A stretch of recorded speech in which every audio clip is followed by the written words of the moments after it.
Brothers on the wheel, hindi lahat ay kayang maka-afford ng isang branded scooter, lalo na sa panahon ngayon ng pandemya. Pero may mga alternate brand naman na mas mura na kaya mo ang monthly bayaran. At dyan na nga papasok ang mga China-made motorcycle. Sabihin na nating madaling masira, low quality, bulok o walang kwenta, whatever you say, di ba? Pero wala tayong magagawa mga brothers eh. Mambabash because yan lang ang kaya ng mga kapwa nating kapatid sa gulong na hulugan. Kesa naman sa iba, branded nga, pero wala namang makakain yung pamilya. At yung iba naman butas pa ang brief. Kaya wag na nating pilitin ang hindi kayang maabot. Tsaka kung makapanglait yung iba, akala mo kasosyo bumili ng motor tapos in real life wala naman palang motor, di ba? So I guess, respetuhin na lang natin yung desisyon nila sa pagkuha ng isang China motorcycle. Well, there is no perfect motorcycle for me. Mapa-branded man or China-made. Lahat yan may mga issue. Kaya nga bago tayo bumili, di ba, waiting muna tayo sa mga feedback at review ng mga owners sa mga gusto nating bilhin na motor or scooters. Then bago tayo mag-decide o kaya bago tayo maglabas. Nang sa ganon, hindi natin pagsisiyan sa huli. So heto na nga, nandito ako sa Rusi Olongapo branch para ipagawa si Patricia o itong si Classic 250 ko. At nakita ko yung bagong kulay o siguro another color version lang ito ng Rapid 150 na metallic orange. Wala lang, nagustuhan ko lang. Kaya gusto ko lang i-share rin sa inyo, baka mapusuan nyo rin mga brothers. So sa mga hindi pa nakakapanood, meron na tayong walkthrough episode at preview episode ng Rapid 150 ng Rusi. Pero ganun pa man, sasabihin ko pa rin sa inyo yung mga features nito para sa mga wala pang idea.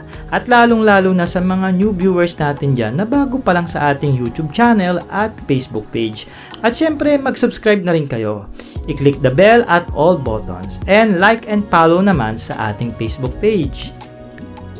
For the price na 65,000 pesos, meron ka ng isang 150cc scooter na may forma at pang-service sa araw-araw.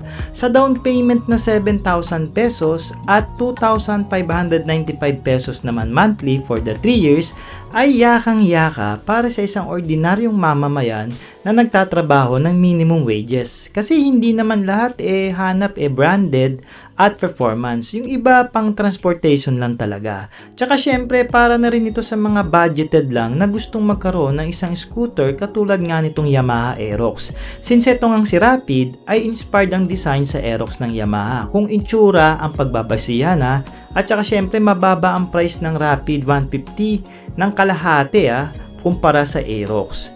So si Rapid ay may mga standard features lang at syempre performance hindi naman ito ganun kaganda katulad ng mga branded, but they can still do the job like sundot hatid, pamasok sa trabaho or eskwela at kahit pa sa mga groceries at pamamalengke.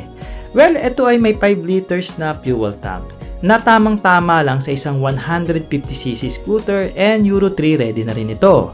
Gauge panel, analog lang din, then basic switches para sa isang scooter, alongside with the anti-theft ignition, USB outlet for the charging ng mga gadgets, at sa baba naman may dalawang kasamang small pockets na pwedeng lagyan ng mga bottle of drinks or basahan at mga kung ano-anong maliliit na bagay. When it comes naman sa seat height, meron lang itong around 780mm. Kahit ako 5'4 lang ang taas, abot ko naman. Pero sa mga 5'6 pataas, siguradong lapat na dito yung mga paa nila. May bigat ito na 108kg lang na mas madali mong maimaneuver kahit bulky pa ang body ng Rapid 150. For the braking system na drum brake at disc brake sa harap, tama lang ito for the stopping power niya. Kaya wag masyadong mag-expect katulad sa mga dual disc brake na motor.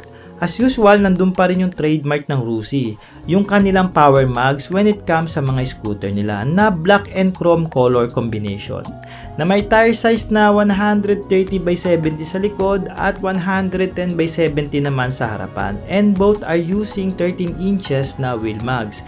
And good thing mga brothers, tubeless type na rin ito, so less hassle na rin kung mapaplatang ka. Suspension standard lang na dual shock at telescopic port naman sa harapan. And lastly, sa mga pailaw, LED naman lahat except for the headlight na bulb type pa. Pero pwede mo naman yan i-upgrade or palitan ng mga aftermarket na LED headlight. So mga brothers on the wheel, tapos na nga tayo mag-walkthrough dito sa bagong kulay ng Rapid 150 ng Rusi. Well, sana pagtagal may mga subscriber tayo dyan na willing magpahiram ng kanilang mga scooter o motorsiklo para ma-feature o ma-review dito sa ating YouTube channel at Facebook page. Mas okay mga brothers kung stock pa ha. So mga brothers, I'm Art at your service pagdating sa mga motorcycle review at kita-kits ulit tayo for the next episode. And don't forget to check yung mga Lazada motorcycle store na pinopromote ko dyan bago tayo magtapos.